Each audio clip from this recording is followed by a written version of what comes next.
mergernya Gojek dan juga Tokopedia, kita ketahui dua perusahaan digital yang sangat besar di Indonesia. Seperti apa nih nanti dampaknya terhadap iklim ekonomi digital negara kita? Jadi kalau kita lihat gini, KPPU itu adalah Komisi Persaingan Usaha, di mana kalau itu merugikan konsumen ya dalam monopoli ini tentu saja itu yang biasanya dilakukan oleh KPPU. Tapi sejauh merger itu justru menguntungkan masyarakat, bahkan masyarakat bisa dapat harga yang lebih murah, itu justru disambut baik gitu. Jadi ini harus dilihat bahwa memang era ke depan itu kecenderungan merger dan akuisisi akan terjadi, di mana mereka itu akan mencapai satu skala ekonomi. Jadi skala ekonomi tercapai, maka biasanya justru harga rata-ratanya menurun gitu. Jadi saya melihatnya KPPU tetap akan melihat bahwa apakah monopoli, kalaupun ada monopoli atau oligopoli, itu dia bisa nggak mempengaruhi harga yang akhirnya merugikan konsumen.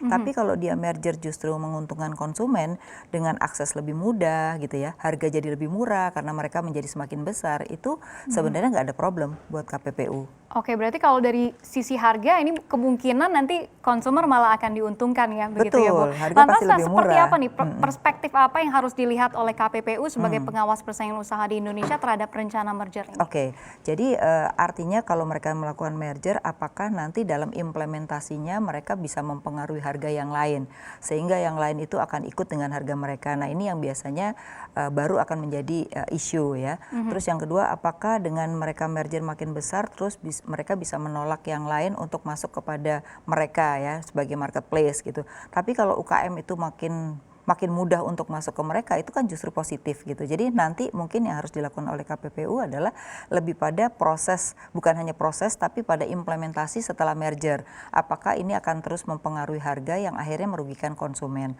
Jadi sejauh tidak merugikan konsumen, buat KPPU tidak ada masalah.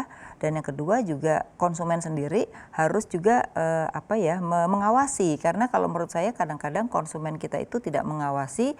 Nah komplain hanya komplain saja, tapi sekarang juga dibolehkan bahwa konsumen atau pihak yang merasa disaingi itu bisa mengadukan kepada KPPU. Jadi KPPU juga akan memproses apabila ada yang mengadukan kepada mereka. Nah oleh karena itu memang kita sebagai konsumen juga harus smart ya, harus tahu mengenai membandingkan harga gitu. Itu penting sekali. Apalagi sekarang kan era informasi itu sangat luas, nggak seperti dulu. Kalau dulu itu adalah asymmetric information. Seringkali konsumen yang satu dengan yang lain tidak punya informasi yang sama. Nah, sekarang ini mudah sekali kita akses informasi. Oleh karena itu, sebagai konsumen kita juga harus menjadi smart konsumen.